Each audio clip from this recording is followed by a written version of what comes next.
They tell you it's harmless, that it's normal, even healthy.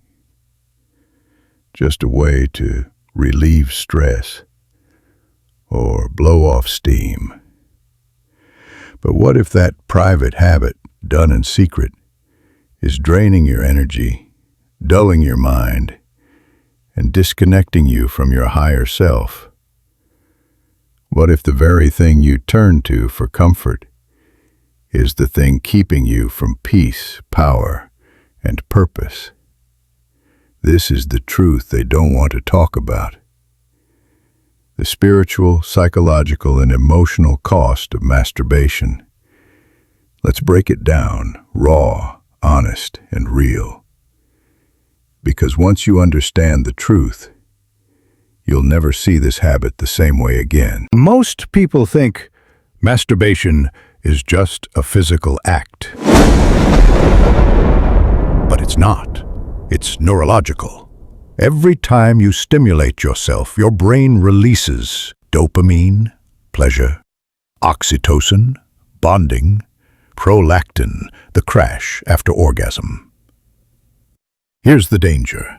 When this cycle repeats over and over, your brain becomes dependent on artificial pleasure. You start chasing fast rewards instead of meaningful experiences. You train your body to crave easy highs, not real connection, not deep love, not purpose. Over time, this messes with focus, energy, motivation, confidence, relationships. You're numbing your nervous system with overstimulation and calling it normal. Masturbation may feel like a release, but every release is a loss.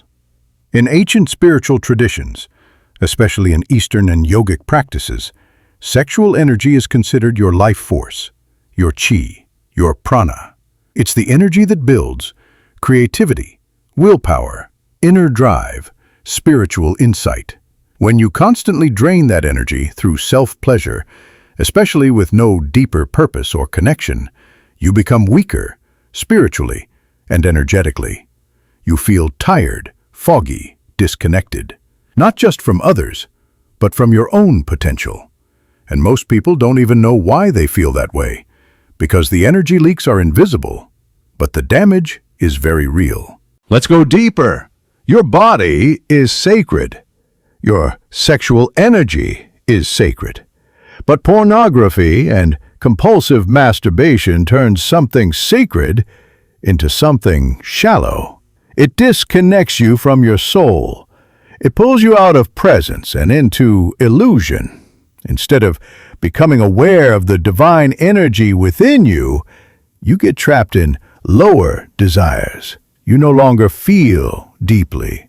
You avoid being still. You're less intuitive, less connected to source. Masturbation, especially when it becomes compulsive, closes the door to higher consciousness. It dims the light inside you, and over time, that light fades into numbness. You ever wonder why some days you wake up feeling dull and demotivated? That blah feeling? Like you're just going through the motions?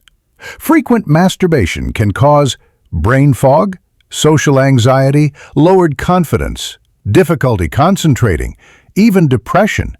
Why? Because you're hijacking your brain's reward system. You're telling your body, we achieved something, but you didn't. You didn't connect. You didn't grow. You didn't build anything real. Your brain gets flooded with dopamine, but your spirit remains empty. Most people don't realize it, but masturbation becomes a cycle of self-escape. You feel lonely, so you escape. You feel bored, so you escape. You feel stressed, so you escape. But every time you escape through this habit, you reinforce the belief, I can't face myself. And that's dangerous, because you lose your inner strength. You become a slave to impulse, and you give your power away to a screen, to a fantasy, to a fleeting high. Eventually, your willpower breaks, your spiritual muscles weaken, and you stop feeling fully human. Now let's be clear, This is not about shame. This is about awakening. You are not weak. You are just disconnected. And you can come back right now. Here's how to start. Awareness. Acknowledge the habit. Don't run, just be honest. Replace the energy. Channel that energy into creativity, prayer, journaling, cold showers, workouts, breath work. Silence and stillness. Learn to sit with discomfort without numbing it. This is where growth begins. Spiritual connection. Reconnect with the divine within. Remember, your body is sacred. Purpose. Create, serve, love. Build something meaningful with your life force. When you stop draining yourself, you start building your soul. You are more than your urges. You are more than the cycle of relief and regret. You are power. You are presence. You are potential. Every time you say no to the lower self, you say yes to your higher self. And when you reclaim that energy, you don't just stop a habit, you ignite a transformation. So if you're ready to feel alive, focused, spiritually connected, let go of the habit that's keeping you small. Because freedom doesn't come from release. It comes from self-mastery. If this message spoke to you, don't just scroll away, leave a comment below. I choose strength. And share this with someone who needs to hear the truth. Subscribe to Mindful Ascend for more deep, raw, soul-awakening content. Because your spirit matters and your journey is sacred.